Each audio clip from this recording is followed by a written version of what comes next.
Hello, this is Lolly. Welcome back to my channel. Today I want to talk about glassine. If you are unfamiliar with glassine, it's like this. It's sort of like waxed paper, but it's not really that waxy, but it is a translucent paper. And Nick the Booksmith, I will give you a link down below to her video. Thank you, Nick. She showed a video where she was making her own faux glassine with this Rust-Oleum 2X Ultra Cover Semi-Gloss Clear Spray. And she was just spraying paper with it. So I just got to thinking about that, and I thought, what about napkins? Because these are very frail. Obviously, I knew I wouldn't get the same response or result because it's not as strong as paper. So if you are not a napkin collector, I know many crafters do napkin swaps, and I did one and got these. What we usually do is strip it down by taking the back of it off, because most napkins are 2 or 3 ply. So if you remove the 1 ply, and you can use tape to do this, like tape to both sides, and it will help you to strip off one of the plies. But you could tear it in the process, so I usually play around and just remove the back, and I'm not going to be able to do this for video. So it's lighter to weight to mail it this way, so you would do it this way. And this is also how many of the crafters will use it to maybe Modpodge, decoupage it to a project, to a journal cover, or whatever project they're using it for. And by the way, I don't dispose of these because I just use them as facial tissue instead of Kleenex. Okay, so here is my experiment. I have this basket. It's actually a 31 bag full of napkins that I have been collecting and I have swapped. And let me get out the one. Here's the one. I got many of mine from Tuesday morning. This is one Flower Noir lunch napkins, and it was $2.49 for the pack. These are larger ones. And so in my experiment, I decided that at first I would try it with 2 plies. This is a 3 ply napkin, so I decided I would try it with 2 plies because I thought that, and you can see how translucent it is. You can just see my hand here. How about something purple behind it? I thought that in spraying it, that this would probably go through to the first layer and soak to the second layer, and therefore meld them together. And I was hoping for that because although it wouldn't be as translucent, it would be stronger. But as you can see here, that is not the case. There are definitely pockets in here of where they're not stuck together, but other places where they are. And so if I were to pull it apart, some places it pulls apart and other places it tears. So it depends on how thickly I got the spray. And so this is about 2 coats on each side, and read your directions. I would put it outside in well-ventilated area. Please don't asphyxiate yourself. And I would start spray here, and I would go, I would start to the left and go off to the right, back and forth lightly. I would wait 30 minutes, turn it over and do it. 30 minutes, turn it over and do it. 30 minutes, turn it over and do it. So this was taking quite a while to get it done. That's another reason why you need to make sure it's a well-ventilated area. I like how crunchy it is. Really crunchy. And I am a very tactile person, and I love the noise that makes. So one thing I'm wondering is, could I then turn around and take Mod Podge on this inside and just kind of coat that and stick these sides together? I'm not sure, but I think I'll try. So what would you do with something this big? You could make an envelope. There's a point right in the middle. And if I were to cross this over just past that point and cross this over to just past this point, and I would use the grid on my craft mat to make sure everything was straight. And then you can bring this up. See what I'm saying here? Glue this together, and I believe Glossy Accents was the glue that Nick the Booksmith decided was the best glue for her. This makes a really large envelope, so you could pare this down. This is a really big one. Yeah, this is over 12 inches. The other thing you could do with this one is this kind of pouch. Glue the sides and do this.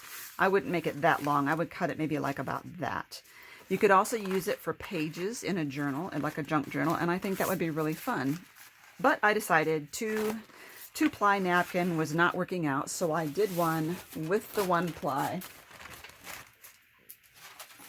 And again, it's about 2 2 coats on each side. And you can see this one is way more transparent. Look how easy it is to see my hand through that one as it is through this one. I love it. Okay, and you can see here, I'm going to pull this white page over, and you can see how well you can see through this. And again, still crunchy. I love it. It's not as firm as Glassine is, again, because we didn't start with paper, we started with a napkin. Can it tear? Definitely. So I will come back to this one. Let's see, I want to find one ply here. But of course, the other thing is I didn't spray back here because I sprayed back here, but still, it still will tear. So you still have to be careful. Okay, so there's that one. I really like it. It turned out so great. And then the next one I did was this napkin here, which was given to me in the swap. And I only have the one because she gave me one of each. So, but isn't that beautiful? Isn't that pretty? That would make great. I just think that's going to be so fun to play with. The next one, again, that I got in my swap. Isn't that beautiful as well? And just look how translucent that is. And they really don't even stink. You know, once I've sprayed them a couple times on each side, they've dried. They really are not that smelly. But before I sprayed them, I couldn't use them as pages in a journal, but now I can. Okay, and this, isn't that pretty? That is this napkin here that I was playing with in the beginning. This is the one that I took the back off. So, very soft, stiff and crinkly. Okay. And I did this one, which a Paris napkin, and I got this one at a, like a boutique shop. I thought it was really pretty. Listen to that. So I am finding you definitely get different results depending on the quality of the napkin. And I like this one a lot. It is much more stiff than some of the other ones that are really cheap. The other thing I would give you a caution on, and that is when you first lay your napkin down. When I go to spray mine, I put it on freezer paper because it's plastic coated on one side. And so I will lay freezer paper down, and that's where I spray it on. But when you start spraying, because you have one layer of napkin and it is so lightweight, when you start spraying this, it's kind of like blowing on the napkin. The napkin immediately starts folding over and blowing off your project. So start very gently, maybe even a little higher up than you normally would. Once you get that first coat on and it dries, it's a little stiffer. So from then on, it's not so easy for it to just curl up, but it's just the very first spraying time. It will curl up and kind of mess around and not be as flat as you want it. So let's play around and make something as in, let's go ahead and make a little journal booklet, maybe like for a traveler's notebook, and we will put these in there. So let me think about the page size I want to use. Okay, I decided to make my papers 8 by 8 so that when I fold them, they will be 8 by 4. Kind of an unusual size, but when you're making your own journal, you do not have to go with standard preset sizes. So let's go with the 8 by 8, and I will cut these down appropriately. So here they are, and you will turn this way. Okay, so I'm going to crease these.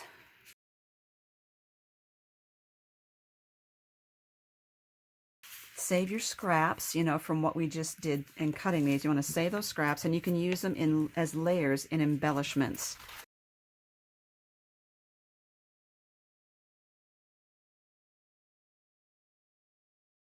So we've got these, but I want to put these inside here.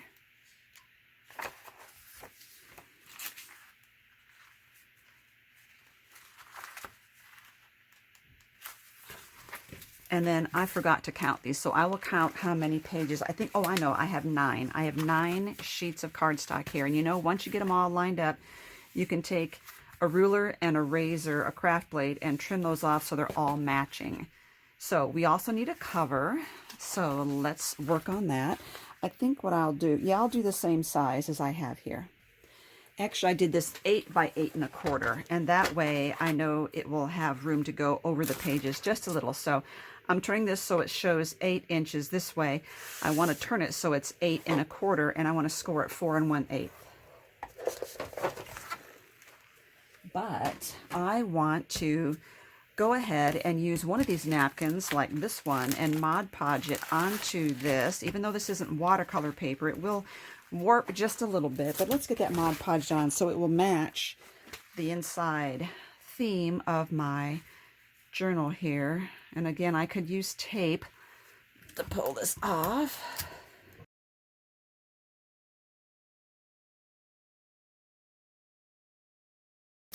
Oh, and just a heads up is that you do want to, if you're going to Mod Podge a napkin, you do want to put it on white most of the time, because if you put this on a dark color, you're going to lose some of the beauty of the image there, because the color will show through. Another tip is that I press these on my iron without steam at about between the polyester and cotton settings. I pressed it so I can get as much of the wrinkles out of it as I could. So I'm going to press it again, and then I'm going to Mod Podge it to this. Okay, so it's all pressed out.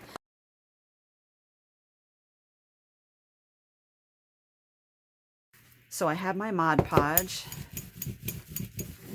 You want to do that instead of shaking it to get you don't want to get it full of bubbles. Okay. Now, I scored it before I began, and then I will score it again once the Mod Podge and napkin are sealed.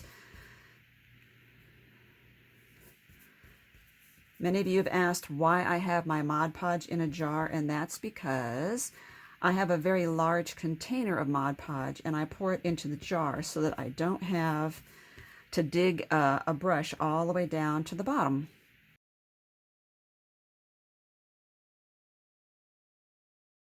Now, I am not worried about this sticking to the Mod Podge on either side of my card. I'm going to try and center this a little bit. You only get one chance, because once you put it down, it's there. So if you get any wrinkles, just go with it. Okay. If your hand gets wet and you keep on sticking it, the napkin will stick to your hand, so be careful. I'm trying to use dry spots on my hand every time. But you do want to press it down and get the bubbles out of it. And I think I like the look of the wrinkled napkin, because what it does is it kind of gives it almost a leather-like look. I'm pressing down the edges, and then when this dries about 20 minutes, I can cut off the excess, or I can wait until I Mod Podge over the top. I do want to Mod Podge over the top because it will give it a protective sealant over that. Okay, it's been actually a little longer than I had intended, just because we went out looking at roofing materials. We're trying to pick our shingles for our roof replacement.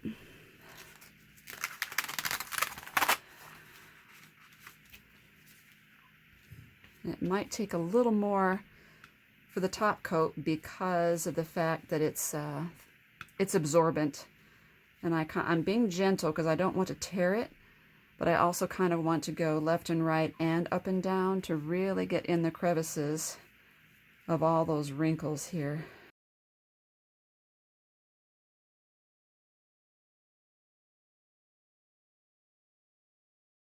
And I wouldn't work an area over too much, because then you might increase the risk of tearing it while it's damp.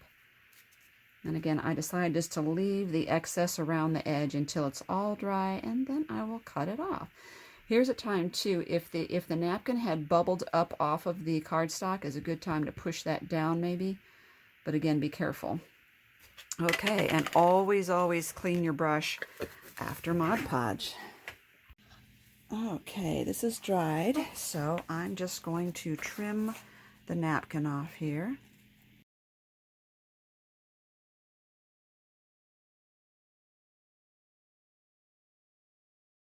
Now these I'm going to dispose of because they have Mod Podge on them. All right, now I've already scored that. I think I'm okay. I'm just going to lightly crease it. Okay, so I want to poke holes in this and this stack of paper. So I made a piece of paper the same length, which is 8 inches. I lightly scored on the center so I could find where the center was, scored on the center, and then 2 inches on either side so that I could just see where to poke holes. Now I do have the Wear Memory Keepers hole poker thing, but I want to do a separate video showing how to use that instead of taking up this video.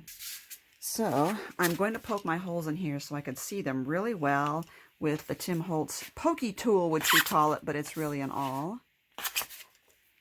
Okay, great. Now all I have to do is line this up.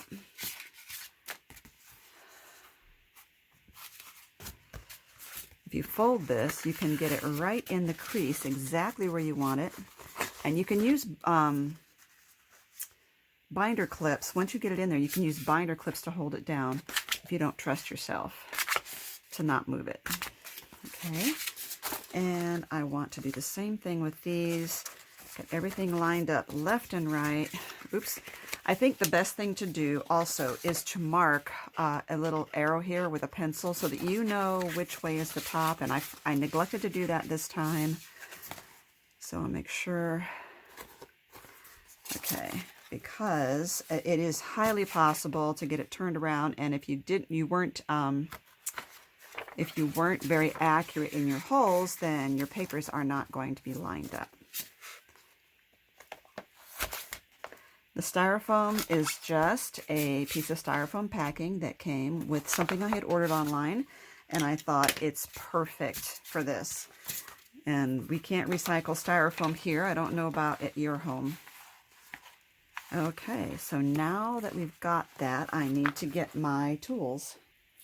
So I just need enough of this to start at the center, make a knot, come to this hole, right hole, the left hole, the middle hole, and enough left over to make a knot. Okay, and I need a tapestry needle. I do have tapestry needle with a roll of the waxed cord in my shop. Okay, and this is called a pamphlet stitch. We go down the center. I'm going to hold the end here a little bit, if I can reach it. And we go up this hole through all the layers if we can. Oops. So I'm going up the very top one. Sometimes it's hard to find your place, especially if you didn't line it up right. There we go. Now when you pull these tight, pull them away from each other, not toward each other, or you'll tear the paper. And down this hole, and then back up. Again, I'm going to pull away from the other holes and back up this hole, but this time when I come up the center one, I want to come on the other side of the long one here and pull that way. Make sure there's no gaps back here. Let's see, I'm going to pull away from the direction that they came from. And then your knot is right over left, left over right. And then, now, put this back in my needle holder. I'm going to see how well this hole punches. This is the paper, the napkin that I have sprayed. And I want to see how much it tears. And it is tearing pretty much. So what I could do is take a piece of scrap paper and punch it with the scrap paper.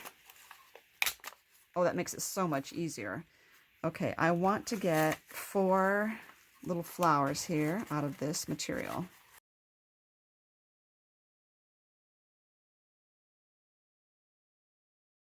So now I have 4 of these tissue or napkin things here. I am going to put a little bit of the tacky glue here. Put the end of my cord there. And I realize this will be very translucent and that I will see the cord through the napkin, but that's really okay with me.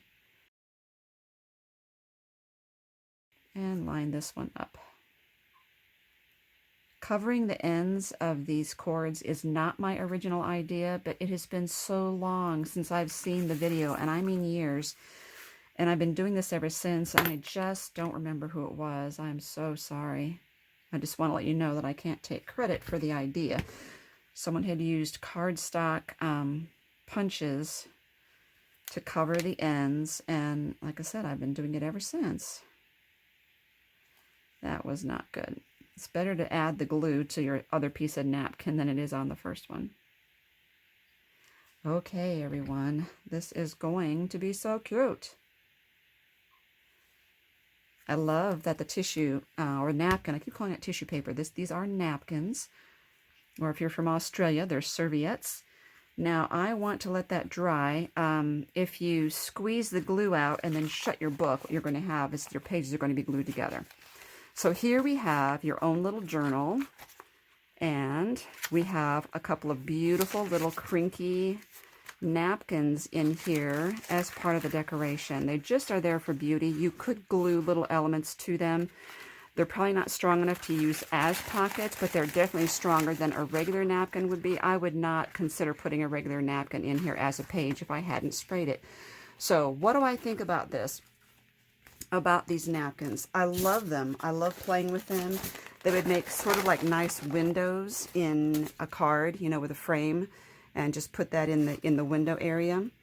And I just think they're so fun to play with. But the question is, will I keep doing this? I don't think I will do as much, and I will probably do like one napkin at a time. But what happened was I was just so busy doing this for several days, and I feel like after a while the smell gets to you. So you definitely use a respirator mask or something if you, even if you're outside doing this, so to protect yourself from all the smell. I just had another thought. So before we go, it's the whole idea of the hole punching. Here's what I thought. Why don't we go ahead and punch flowers and make a beautiful flower out of this? So this is the double-sided. I'm not sure. I'm just, for a test, I'm going to see how well this will punch without backing it up on paper. And it did really well, as you can see. So let me, I have these two punches, both from Stampin' Up. And let me see if this one works as well. It depends on how sharp they are, really. This is not going all the way in here. There's one problem about using paper is that sometimes you just can't get them in there. So let's see if the paper helps me to push that into the punch. And so that you can use the paper when you're done, I would advise you could use colored cardstock for your base right here for this part, and that way you could reuse it for something. Beautiful.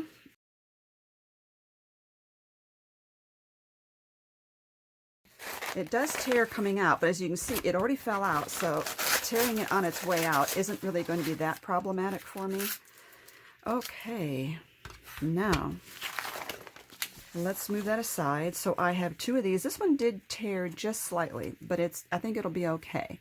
So these are the ones that are the thicker ones. These are the more translucent ones.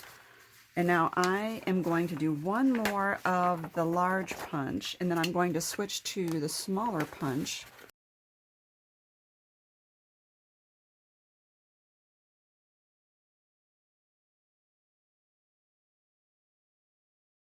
Now what I want to do, I'm going to leave this one flat, and I'm going to kind of crinkle this one up a little bit, get it a little bit wrinkly.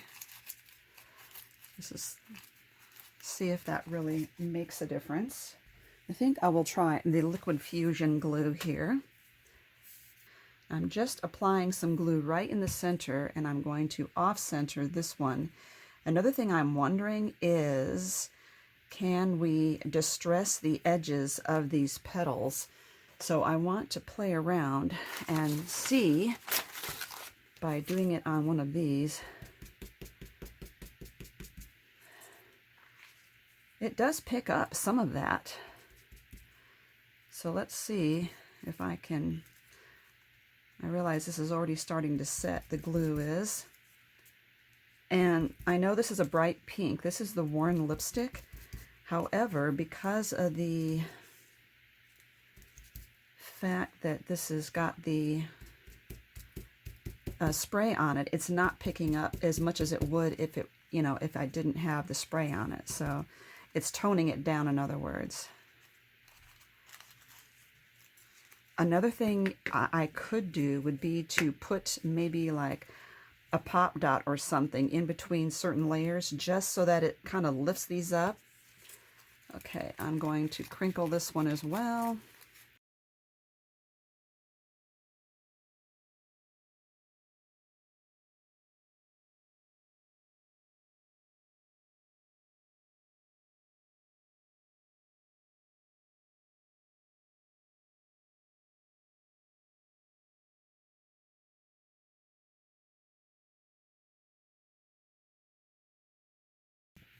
So you can see, because I have all these little papers left over, that I could use those in another project. I can ink those up with distress inks, and I can make a flower out of those.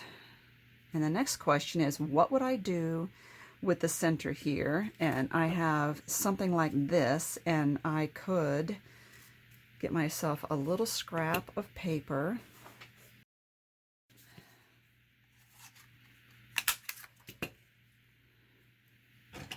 And I'm going to use this to kind of curl the ends up.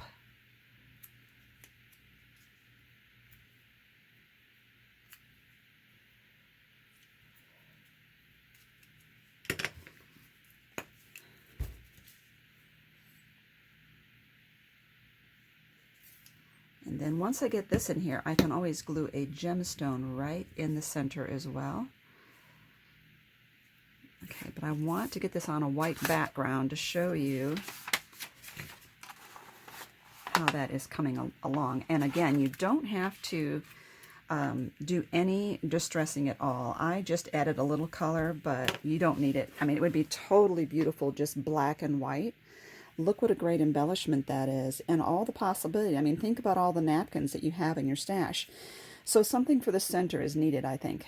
Okay, I think I'm going to use this Jewel-It glue by Eileen's. And this, I've learned, only takes the tiniest bit, or it goes everywhere.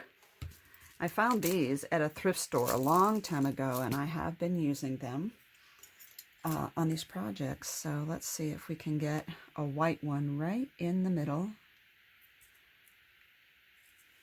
Okay, there. So I just wanted to add this idea to your repertoire for things that you can do with these napkins once you have sprayed them and made them sort of into glassine. And I just think that it really, here it is on that journal. It just adds so much more. And I think preferably, for me, I think I would just skip the distress ink on this one. I think I like this napkin black and white without adding it. I just wanted to see how well it would work. And anyway, I think it turned out really well. And it does work on here. I mean, it seems to go with the theme, and I could put it right there on my journal. Thank you for watching, everyone, and I hope I gave you some ideas there.